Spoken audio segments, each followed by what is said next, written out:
welcome to another in Coleman University's Professional Development Training Series on Instructor Fundamentals. Today we'll discuss communication in the classroom, our reason for existence.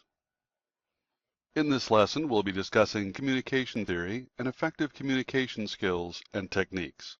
What you see before you is a poor example of how to communicate. It's wordy, buries the lead, and even when highlighting the key words in red, they become lost in the narrative and lose their impact. We'll discuss more about good slide making in a future class. Our discussion today centers around effective communication. The basic communication model involves two players, the sender and receiver. You don't both have to be alive. One can be a long-dead author communicating through a text and the other a young student. They don't have to be co-located in place or time. They don't even have to be purposefully communicating. The basic model states that the first person must mentally encode the ideas which she wishes to communicate into, using quotes, words. However, the message that is sent is far more than mere words. The tone of voice, rate of delivery, eye contact, body language, inflection, all add meaning to these words.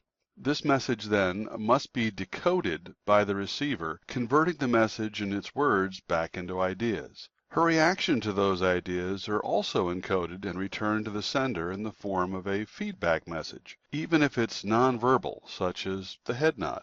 Unfortunately, many things get in the way of clear communication. The general term for this is noise. These are obvious things like sounds around the people communicating. It can be the accents between the players, the physical environment of the room, or the emotional state of the two individuals. In addition to noise, the internal processing, the encoding and decoding, can be error-prone as words are used that may have different meanings or be misunderstood. Why instructors have to constantly consider the effective communication model while encoding their messages for the classroom and decoding their students' responses is the purpose for today's training.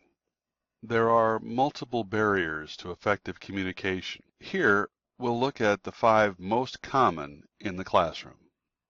Communicating requires some common bases for understanding. When instructors have common experiences with their students, they can use those experiences to start a conversation. In this case, most students and instructors can talk about pizza or teaching or what it's like to be in school. Even if their individual differences are somewhat different, they do have a basic understanding.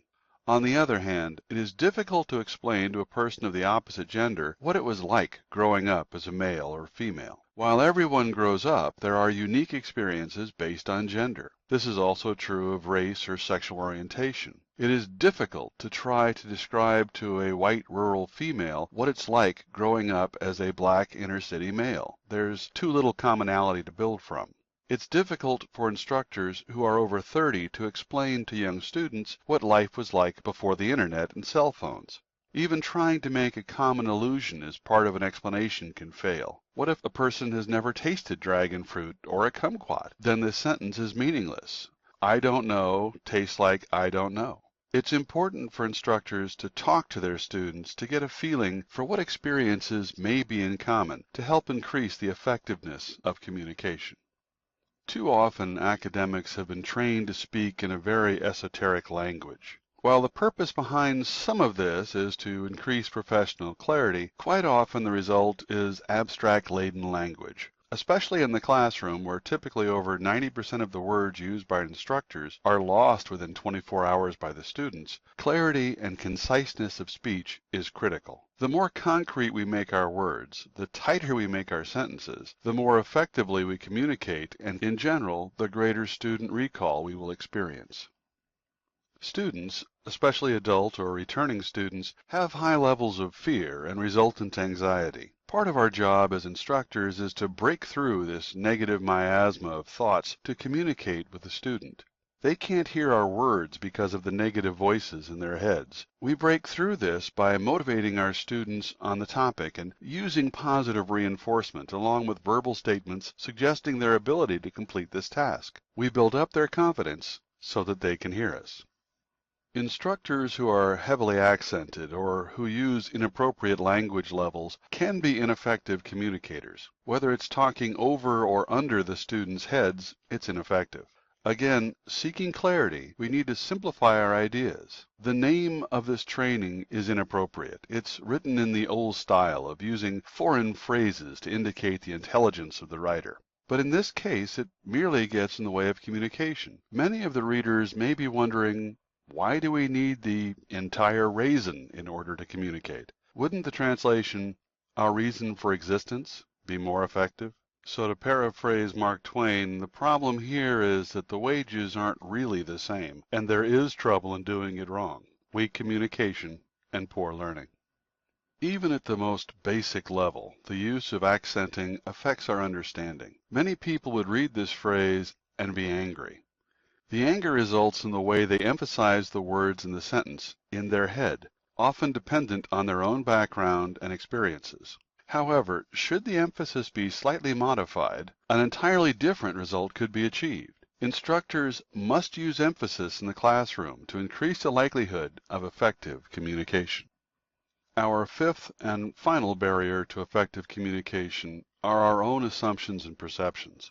We assume that everyone is using the same language, but English is not always English. These texting balloons make perfect sense to younger people, but require some of us to have to look them up. Even then, the meanings are not consistent. BFN, bye for now, when Googled actually comes up first in infertility sites, where it's used by female patients to describe the negative results of pregnancy tests, a, quote, big fat no. Instructors assume that their students desire to learn and wish to succeed, which may not always be the case. They could feel forced to be here in your class by parental or social constraints. Many students don't look at learning as a job to be accomplished, but rather an item they purchase with money and time. This lack of common understanding results in errors and distortions of effective communication. While instructors have to always be on the lookout for this and check for understanding, some of these errors are literally built into our students' minds. Let's look at some examples of these built-in errors. Examine these three line segments. As an intelligent adult, which one do you perceive to be the longest? Which is the shortest? Record your answer. In fact, all three line segments are the same length. However, the meaning that our minds give to the arrowheads and feathers on either end of the segments affects how we perceive them. The feathers indicating expansion, and the arrowheads indicating closure or contraction. Most people assume that B is larger and A is the smallest. This mental processing is done in the blink of an eye and totally subconsciously. Please read this slide out loud. How quickly can you read it? In fact, try to read it as quickly as you can. Do you see that as you read more quickly, it becomes easier to read? Consider for a moment the assumptions that your brain is making to complete these words. Why Cambridge and not Carthage? Why important and not impotent? Can you see how some of these subconscious assumptions can confuse students if their assumptions are different than yours? Even at the most basic level, our brains have been trained to ignore things, even when we try to focus on them. This should be a fairly simple task. Count the number of F's in this short paragraph. Write down your number. Go ahead and pause the recording while you do so. Would you believe 9? If you are inaccurate, why so? Note that inconsequential words, such as the preposition of, disappeared from your mental radar. It's difficult to find F's that were not in the beginning of words, but in the middle of them. Again, these unstated mental rules of data processing can interfere with effective communication. They make us faster at processing, but not as accurate. Knowing that beyond the simple issues of outside noises or excessive heat in the classroom, that even our students' own minds are getting in the way of effective communication, how do we as instructors deliver our content more effectively? While this could be a 10-week course on its own, let's still examine the basics of communication through the areas of our body that we use to communicate. Admittedly, this section is more relevant to a classroom instructor than to a virtual instructor, assuming the virtual instructor doesn't hold synchronous chat sessions with video capacity. But still, the concept should be known. Let's start from the top down. Eye contact is one of the most important things that you can do to maintain student interest and increase communication effectiveness. The old school trick is the magic Z. Train yourself to continually move your eyes across the classroom in the form of a letter Z. Start at the upper left corner, scan across to the upper right corner, then move diagonally to the front row left, and finally across to the lower right. Then return your eyes to the back left corner. This slow scan makes every student believe that you are talking directly to him or her. You are making eye contact, and at least peripherally, you're doing so with every student every minute or so. This forces them to be involved without making them feel threatened. Always keep your eyes on the student, because as any lion trainer will tell you, the time to worry is when you take your eyes off them.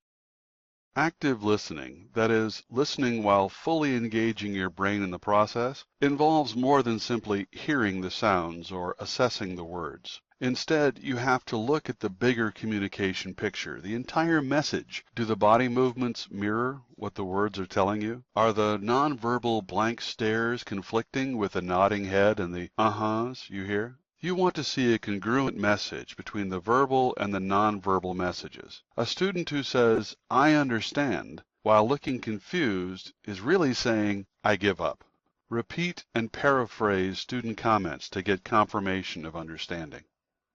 The most powerful instrument in your possession in your classroom environment is your mouth.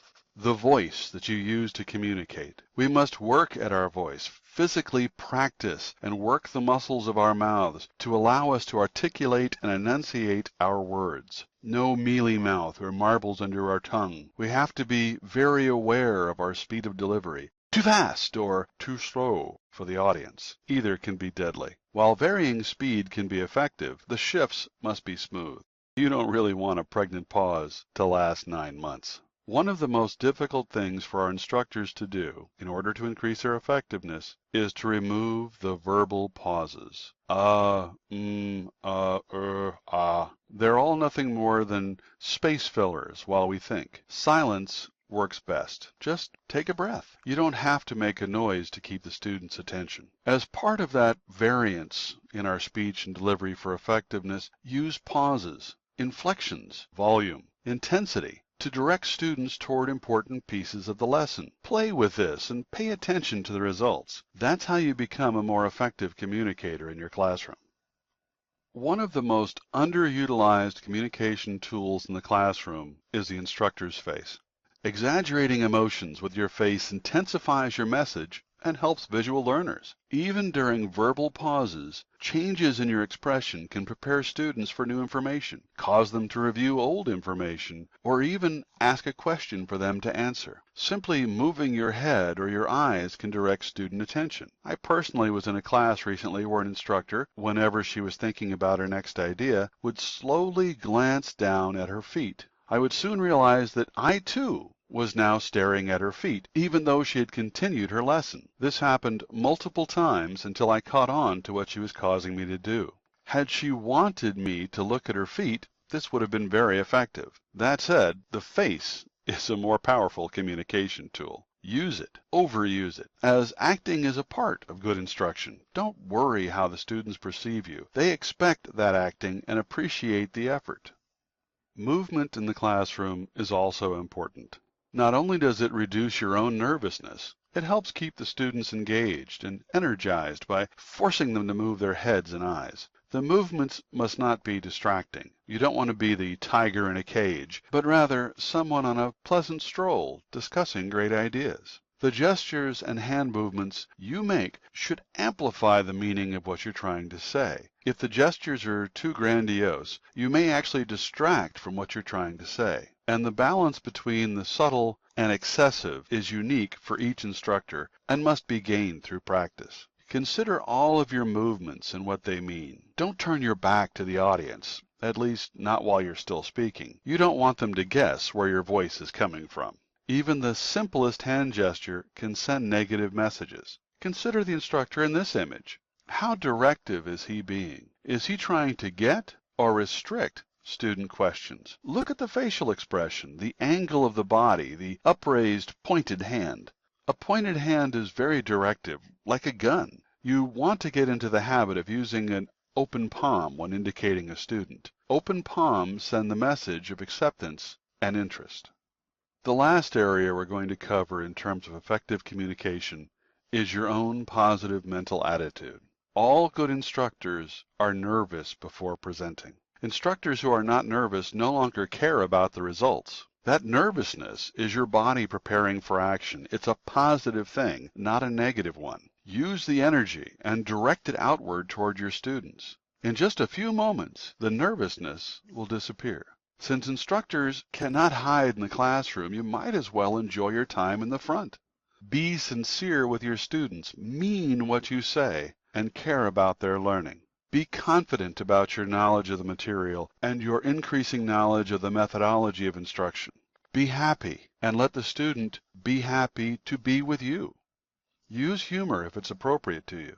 Your positive outward energy will be reflected back at you from the students in a virtuous cycle of learning. Use a small part of your attention on yourself, and the rest direct toward your students. You need to be self-aware so that you can make corrections to your behaviors, and those corrections are made based on an awareness of the reactions of your students. Like most things in life, this improves with practice. The best way to learn how to teach is to teach, so go do it.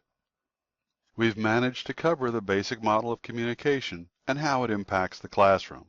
We now understand that we have to encode our messages, not only our words, but how we present them in order to improve our effectiveness. We're starting to realize that in order to overcome barriers to communication, we have to be very conscious of how we're communicating. This means not only thinking through our lessons prior to getting in front of the students, but also being fully aware of our actions while in front of the students.